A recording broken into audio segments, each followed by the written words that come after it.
This conference will now be recorded. Very good. Okay, folks, so I'm glad you're here today.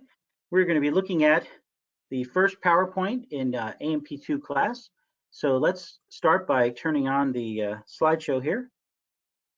All right, and so we're looking at finishing up the nervous system. And in particular, we're looking at the sensory system and the special senses in particular as far as the focus for today. So you'll see here as far as steps to a sensation. So remember that sensory input is afferent, A-F-F-E-R-E-N-T. That's afferent input coming to the nervous system, the central nervous system, via sensory receptors. Okay, so we have sensory receptors taking this stimuli, this information, carrying it via action potentials. Recall that last semester we talked about action potentials and graded potentials. So remember that action potentials are carried along axons. Graded potentials are carried along dendrites, bringing information to the soma, the nerve cell body. In the central nervous system, it's nerve tracts, not nerves, but nerve tracts. And these tracts are conveying action potentials to the cortex and other areas of the central nervous system, right? So they're bringing information, again, afferent to the CNS.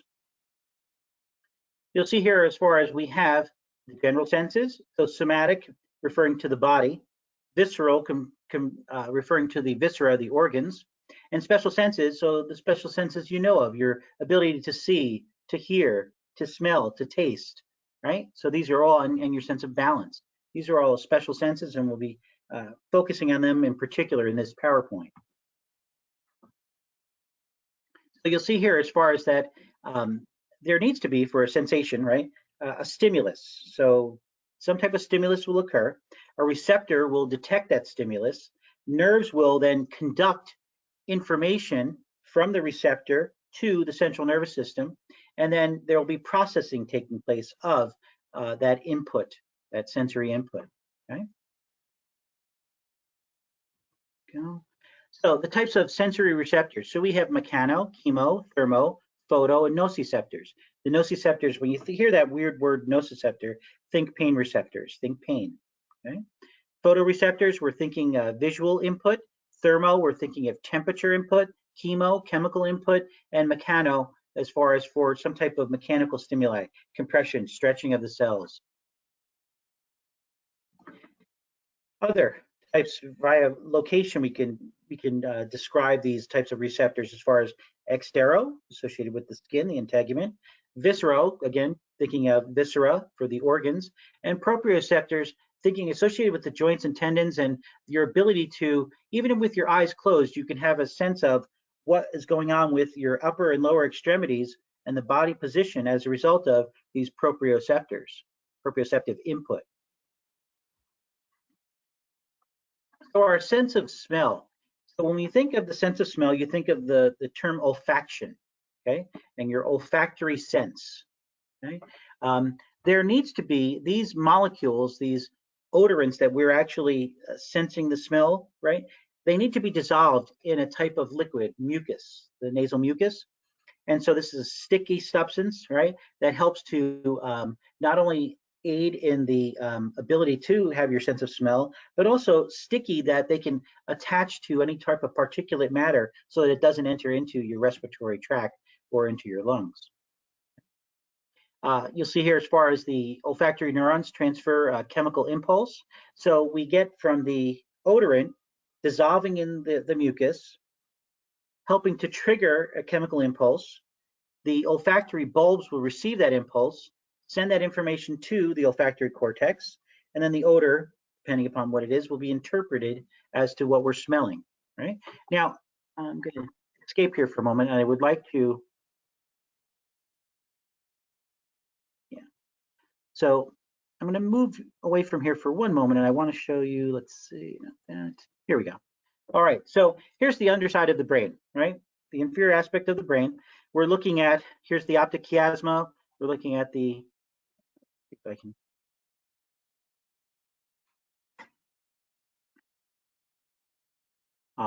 look and see if I can have a larger image here. My screen is a mess. I've been trying to do a lot of things, and covering for Dr. Anna and such, so it's been a little bit hectic trying to clean up my screen. Let's see here. Where did I do it? I'm not seeing it now. Darn it. Okay. All right. Not a big deal. Let's just, you can just see this image. Let me see if I can pull it up. Okay. All right. Here we go. This is better. Okay. So here we're seeing in green. Okay. In green, we're seeing that we have the olfactory tract, and here's the bulb. Now the extension, the extensors of the bulb, as far as into the superior aspect of the nasal cavity, would be, now let's go back to our PowerPoint here, and you'll see that that's this image right here, this lateral view, that we're seeing that we have these cells and then these receptor cells that are present, and they're covered in mucus, okay? Covered in mucus. We're passing through, what is this right here, folks? The cribriform plate of the ethmoid bone.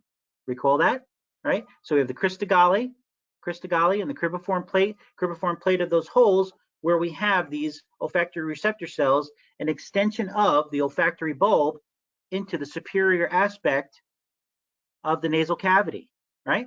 And so again, it's covered in a very thick mucus. Okay, so covered in a very thick mucus. And so this is, and understand this also, that these are definitely, these are regenerated.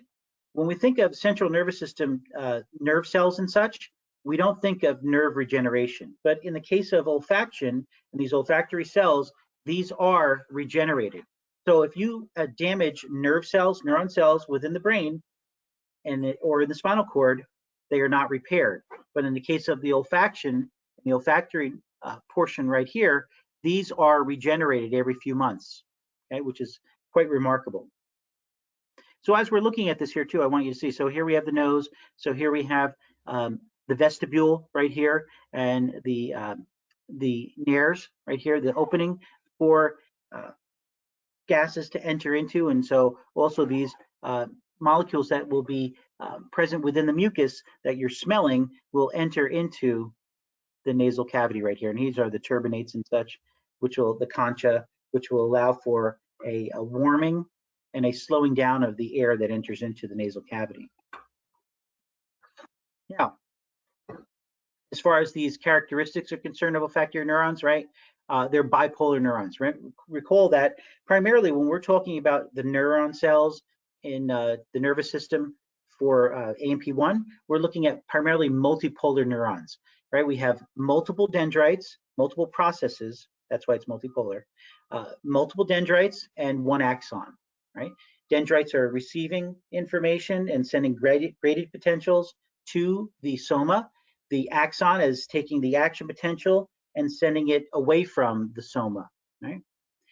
You'll see here as far as these enlargements, these vesicles of the dendrites, cilia, these cilia you saw right here.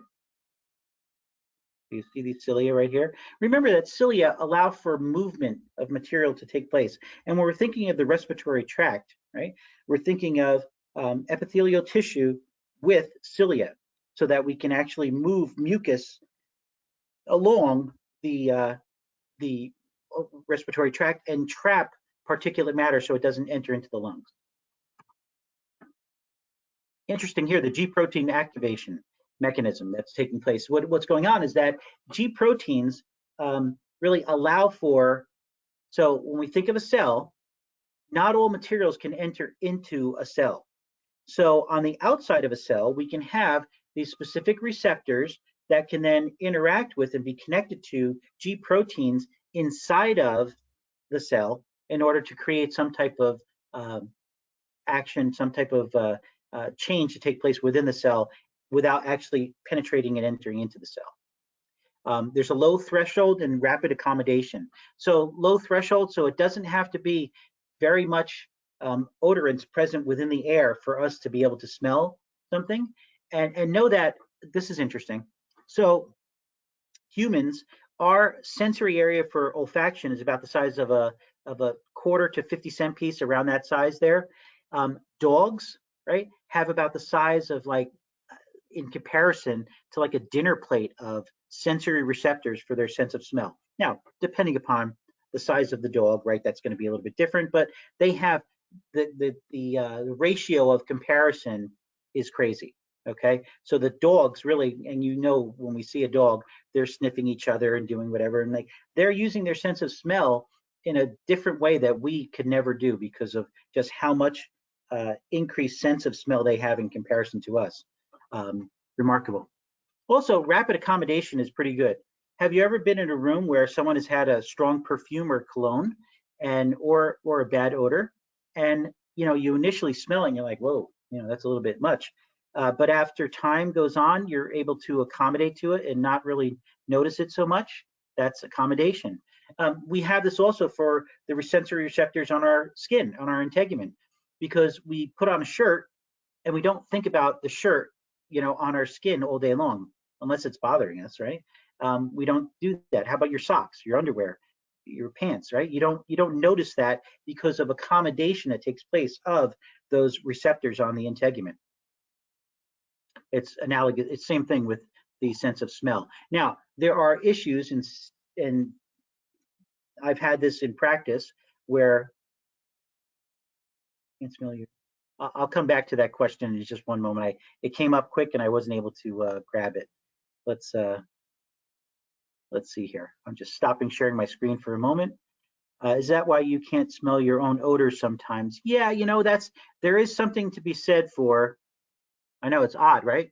There is something to be said for that we just accommodate to our own body smells and odors and such. Yeah, I would say that just because of accommodation for sure.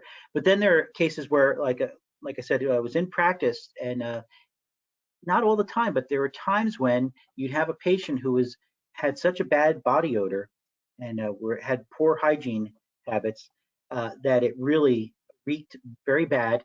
And even when they left the room in the building, they still left their odor in the building. And it's just, even after cleaning, it takes quite a bit to get rid of the odor. So it's sad, really, that some people, they just don't take care of those hygiene issues.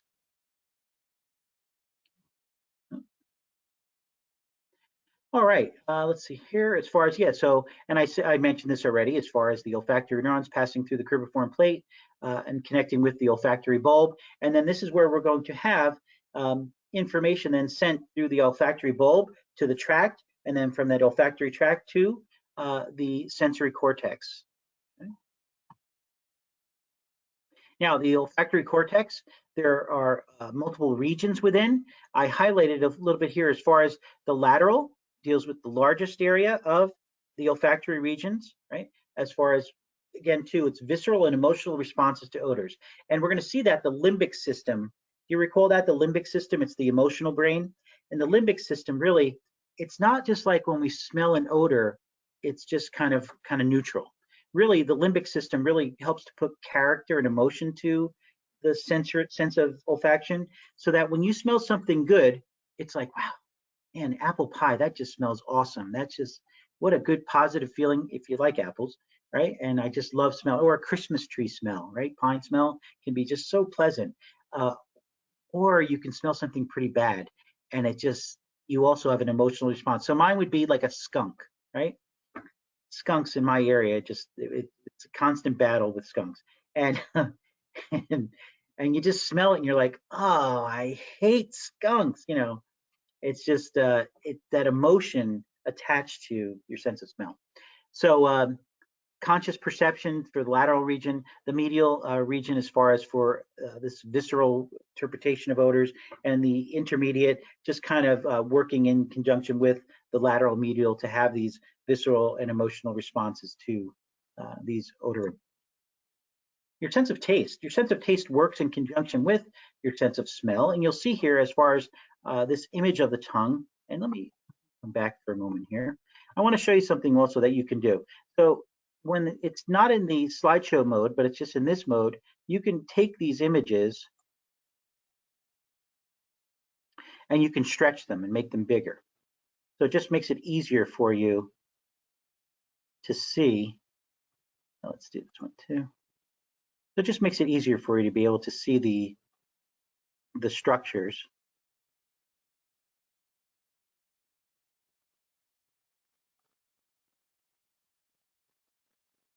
There you go. Yeah, you see how small this image is? So you want to just be able to stretch it a bit.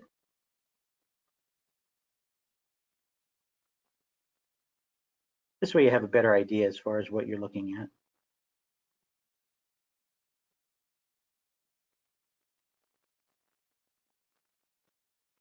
Okay, we'll move on with that. Let's see here. Okay. All right, so we're back here. So let's go back to the slideshow. And so here we're looking at, as far as the different papillae and these different types of papillae that are involved in connecting with taste buds. So the taste buds actually are taking these sensations dissolved in saliva and mucus and then being sent information to the brain. But what I want you to see is that, let's go here. So these gustatory neurons, right, the taste buds, right, they detect the stimuli. Now we have, and so the taste buds are organized in specialized areas called the papillae, like I said before, and you'll see there are different types of papillae. You see them over here, you see them here. This is not papillae, this is actually your lingual tonsil, okay? And you see all little bumps throughout the tongue and such. Now I want to show you, so here we have, as far as the different types of papillae, you need to know this. Now know that the filiform papillae, there are no taste buds here. So let's do this. So you might want to write this down. No taste buds associated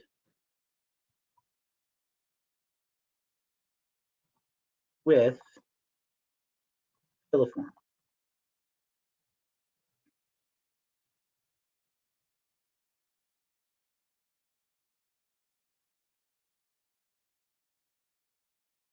Okay, so no taste buds associated with the filiform papillae. They act as kind of like terry cloth. They have a lot of like surface area. They cover the surface area and they allow for your tongue not to be smooth. Your tongue is a little bit rough. Now, why would this be an issue? Because imagine that, you know, when you take in foodstuffs, you want the food material to stay within the oral cavity long enough for your teeth to be able to chew and to via mastication, chewing, mastication, right? You chew, you break down, you grind the material so that it's in small pieces and it becomes what's called the bolus. The bolus then it's a mixture of the food material plus your saliva and your mucus, and it enters into voluntarily via swallowing, and then you have involuntary swallowing, which takes the material into the esophagus and down to the stomach. But the filiform papillae are there to keep the tongue rough so that it keeps the food material in your oral cavity as long as possible for you to have the ability to chew it, to break it down so it's into very small substances so that breakdown doesn't take place within the stomach as much, right? It should be taking place in the oral cavity first, okay? Now, no taste buds associated, but the valate, the fungiform, and the foliate, right? So let's look now and see. So the valate papillae, see it makes the V? See the V here? The valate papillae. The fungiform papillae are mixed in with the filiform papillae. So the fungiform kind of look like little mushrooms. And then the foliate right here, they're the ridges on the side and the posterior aspect and the lateral borders of the posterior lateral border of the tongue. They have the foliate. Shaped like a leaf, located in the folds on the sides of the tongue in the posterior aspect. Okay? Now, these different types of your sense of taste, major types of taste, you know this, salty, sweet, sour, and bitter, we get that. And know that bitter is very important because many substances in life that we taste that are bitter are usually can be related to poisonous material. Just saying Starbucks coffee is kind of bitter, so, you know, anyhow, I do love coffee, but bitter, you know, coffee can be bitter, right? And depending upon where you get it, it can be more bitter or increased level of bitterness. So bitter is very important to have this low level of this, sorry, let's see here, threshold, this low threshold, that's what the word I was looking for. This low threshold here in order for you to readily sense that, hey, it's bitter, that's probably not good, spit it out, right? So if you eat something out in nature and it doesn't taste very good, it's kind of bitter, more than likely it's probably not good for you. Okay. Now the other sense of taste that we have here, so salty, sweet, sour, bitter, we get those. Umami, right? Glutamate. This is like a brothy type of a sensation. So think like soy sauce. Think a juicy tomato or a juicy steak. This is that kind of a taste sensation. Okay, it's a little bit different.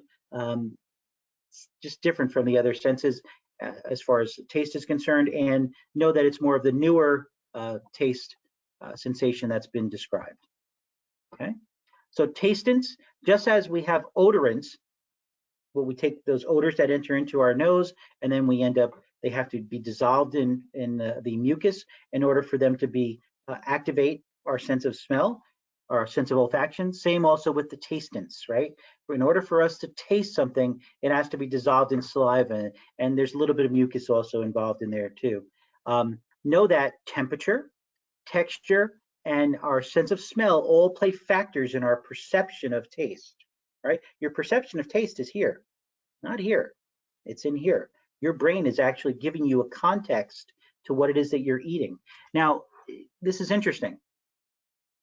So think as far as like temperature. So like a nice coffee or tea that's hot, that really has a good flavor. And other different types of foods that we eat, when they're hot, they taste good. Although like ice cream, that's cold, and that also can affect, how it is that you're taking the nice dessert treat, right? Texture, this is a big deal. I don't know about you, so I didn't grow up really liking fish or any type of fish products, right? And so wasn't for me or my family, and especially like eating, let's see, um, oysters, right? Oysters, or eating other types of shellfish, even like shrimp. I don't like the texture of it, right? And or how about something like snails, right? Texture is just kind of not for me, and that just contributes to this overall negative taste of these types of products and such. So understand that these all play a role. Okay.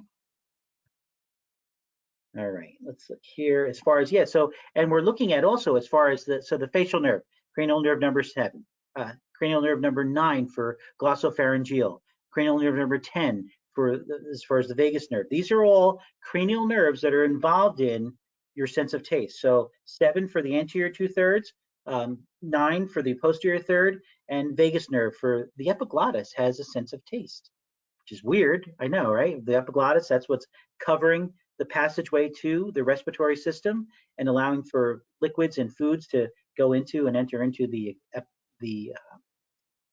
esophagus. Weird, but it is what it is.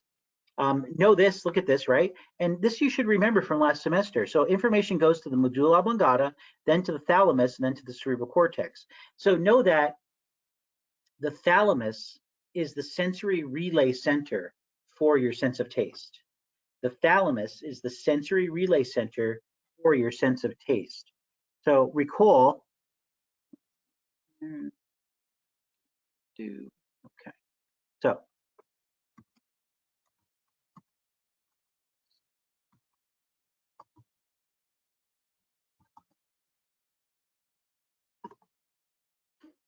all right, so let's get a good image here just so I can remind you where your thalamus is located. Here we go, perfect. Okay, so you're seeing here, so here's anterior, here's posterior, here's occipital lobe, parietal lobe, frontal lobe, right? Here we have corpus callosum, here we have the fornix, septum pellucidum, here's third ventricle, right? Third ventricle here, fourth ventricle, cerebral aqueduct, right? Third ventricle, here we would have hypothalamus. What is this right here? Thalamus. Thalamus is present within the third ventricle of the brain, very deep within, right? So that's, and so look here, right? So here's the brainstem. Here we got pons, medulla oblongata, thalamus, and then we can go to the cortex. Okay?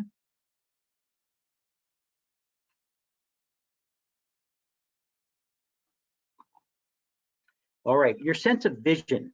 So your sense of vision, I'll just say this just as kind of a funny thing. I've been watching, I don't know if anybody else has been watching Marvel Comics as far as Wanda and the Scarlet Witch and Wanda and Vision, right? The superhero type show, and it's been on Fridays on Disney and such.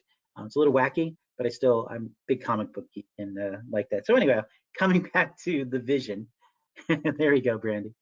Um, uh, your sense of vision, I think that we as humans just take for granted our senses that we just every day that we're taking input from them, right? Um, I have we have a relative that's married into the family as a result of my son-in-law coming into the family. His father is blind, right? He's blind as a result of mismanagement of diabetes. And so as a result, he's been blind for quite a few years. And it's really interesting. And if you've never had to work with someone who's blind, um, I can't imagine, to be honest. I can think of all the senses that I have, and the sense of vision would be the one that would be the worst for me to lose, I would believe. I just love I enjoy art. I enjoy seeing my children, my wife, my grandchildren, and you all, and I can't imagine. And to be able to read, I can't imagine not having that sense of vision, to be honest, right? It's just it's so important. And so I wear glasses. So I do wear glasses when I'm out and about and I have to watch TV or drive. I'm nearsighted, so I would be myopic. Okay. Um, so and as I've gotten older, that's changed a little bit also because I'm 57. I really thought about that. Yeah.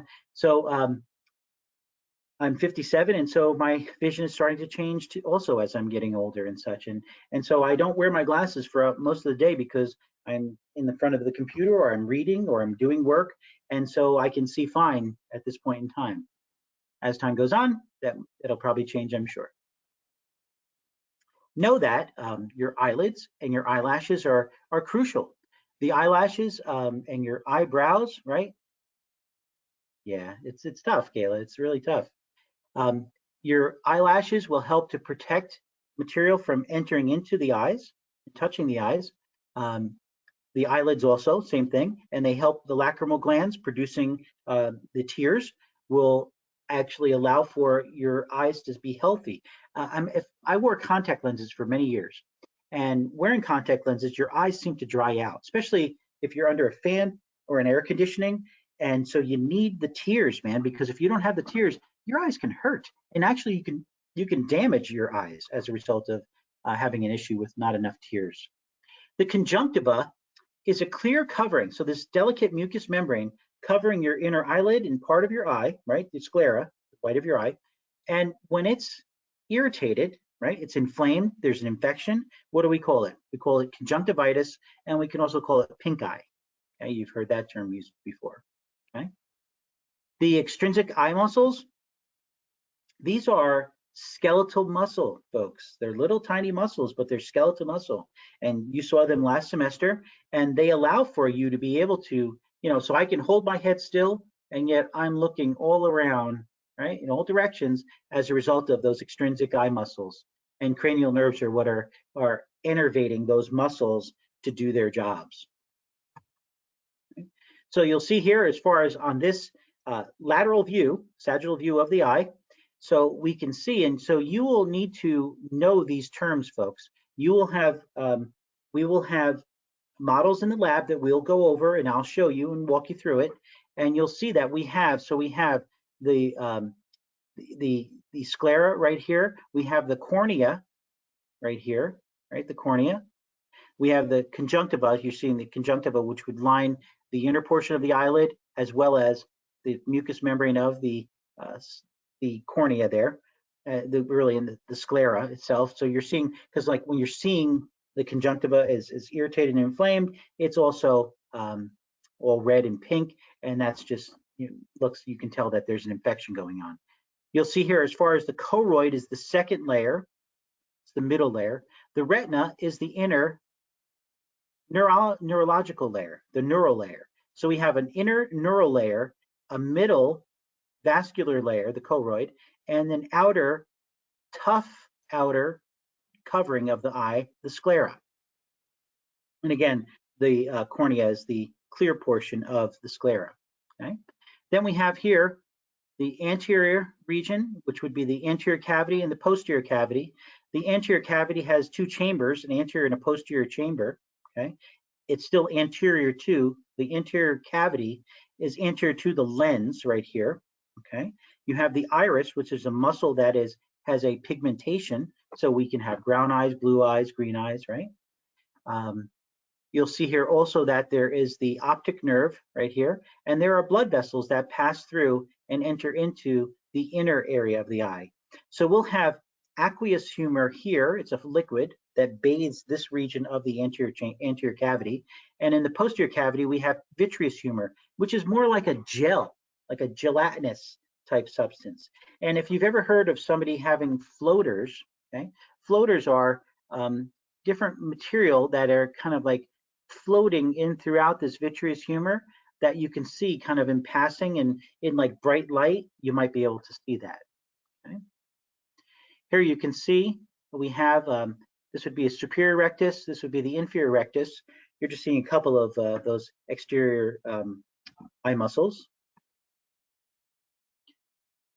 There you go, fibrous tunic, that's what I was looking for. I was thinking of, it's a tough, connective tissue type layer there. The tunic is a layer, right?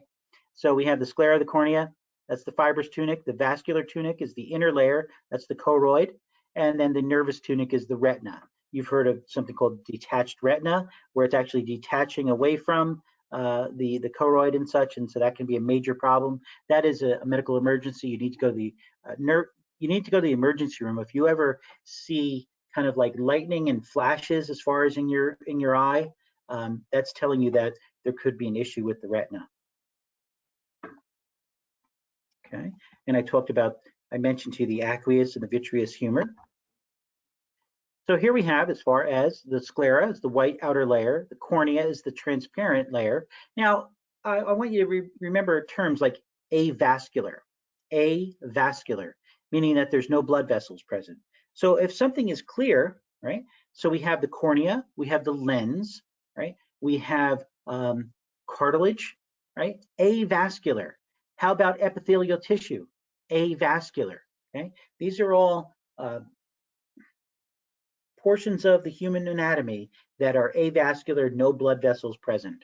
Okay, so the sclera, the white outer layer, maintains the shape, protects the internal structures, provides an area for muscle attachment. You'll see this when we do a dissection of an eye, of a sheep eye. The cornea, this is the clear portion, so we can you have a corneal transplant and not worry about rejection? Yes, you can, because again, it's avascular. And it's involved in refracting light or bending light. Okay, so the cornea, the different humors, the lens, and particularly the lens. So the cornea and the lens are the chief refractors of light. So when light enters into our eyes, it's going to be bent or refracted into the retina in particular, and in particular, it's going to be refracted to the fovea centralis, the fovea of the macula. You'll see those terms in a moment. Just take a drink here.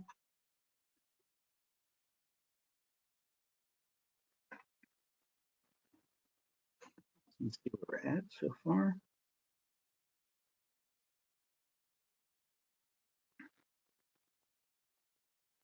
Okay, so the vascular tunic, this is the choroid layer, okay? Highly vascular, very delicate, mostly blood vessels and melanin, a pigment, okay? It's pigmented. So this will also aid in the prevention of scatter of light within the posterior chamber, actually the posterior cavity. See the posterior cavity right here? So that's where see how the choroid is a darker color? It's pigmented. Okay. The iris is a muscle, right? It's a pigmented colored part of the eye. The muscular, it's a muscle that will allow for, and whether it's dilated or contracted, right? It'll determine the size of the pupil. The pupil is only an opening. And this opening is where light is allowed to pass into the posterior cavity. The ciliary body, right, produces this aqueous humor that's in the anterior cavity. and also that fills the anterior and posterior chambers of the anterior cavity. Okay? Ciliary muscle, and you'll see this in the lab, helps to control the lens shape. Okay, so the lens, so the iris is the muscular, pigmented muscular portion of the eye, controlling the pupil. The lens, here's the lens, right? So we have these ciliary muscle that are attached via these ligaments, these suspensory ligaments, that will allow for either contraction and changing the shape. So we can change the shape of the lens, which will affect the bending of light as it passes through the pupil, bending of light. So it goes to, see where it says right here, fovea centralis of the macula. This area right here, right where I'm showing you, right, that's the area that has the highest concentration of cones. These cones are receptors, okay? They're receptors, photoreceptors, that will allow for your best sense of sharp vision.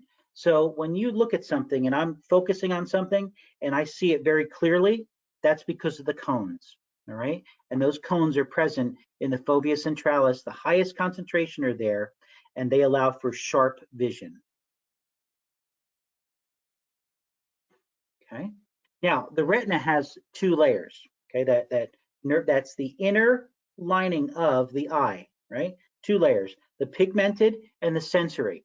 So the pigmented portion, also like the choroid, it's pigmented, right? Single layer cells filled with melanin. And again, this also contributes to reducing light scatter in the inner portion of the eye. And then the sensory portion, this is where that real neural layer is located, where we have the photoreceptors, the cones. I showed you, I talked to you about that, color vision, as well as your sharp vision. And then the rods, which are more for your dim light, like low light vision, night vision, and pretty much giving you the sense of your ability to have your peripheral vision, rods.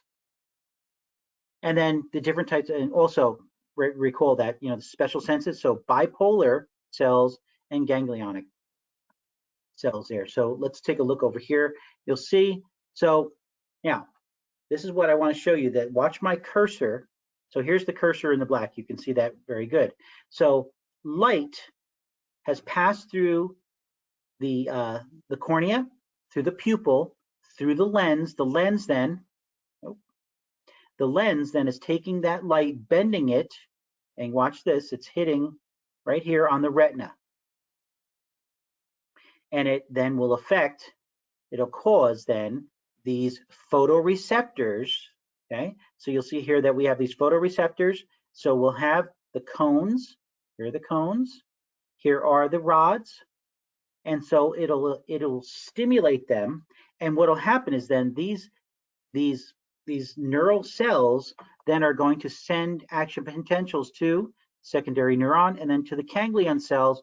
These ganglion cells will all come together to form the optic nerve, cranial nerve number 2, right? Olfactory is number 1, cranial nerve number 2, olfactory, optic, oculomotor, right? So optic nerve, cranial nerve number 2. Right, so you're seeing here as far as rods are concerned. So we say as far as for, again, they're both bipolar as well as the cones. They are light and dark adaptation, so low light, night vision, again, the rods, okay? Location of the rods over most of the retina, but not in the fovea. So that fovea centralis, that bullseye of the macula, that's where primarily well, not primarily, it is a high concentration of cone. Black and white vision, light, you know, low light vision, night vision. That's the role of the rods. The cones, color vision, okay? So they are also bipolar cells, and they're located, again, the highest number in the fovea centralis, also in the macula. So I want to go back for a moment and just show you. So look at this for a moment here, folks, on our image. So here's the macula. So the macula would be this region. It's kind of like, think of a bullseye as far as for target shooting, right? The big part of the bullseye, right? The whole is the macula. Really the central area of the bullseye of the target would be the fovea centralis. So the macula lutea would be the target. It's a big target, right?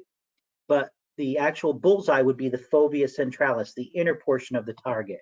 So yeah, so this is where cones are located. Color vision and visual activity, really it's visual acuity that's wrong.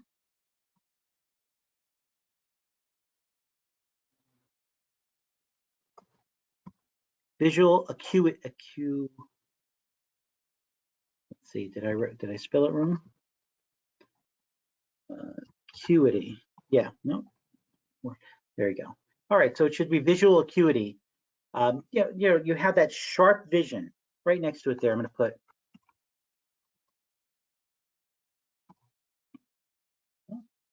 All right, so sharp vision, we think the cones. Okay.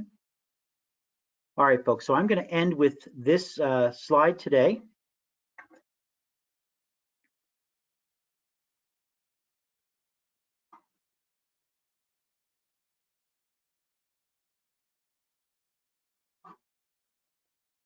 Okay, so on Thursday we'll have class from 2 to 3:30, and we'll have more time to finish up this chapter and get into the next chapter. Okay, so let's stop the recording.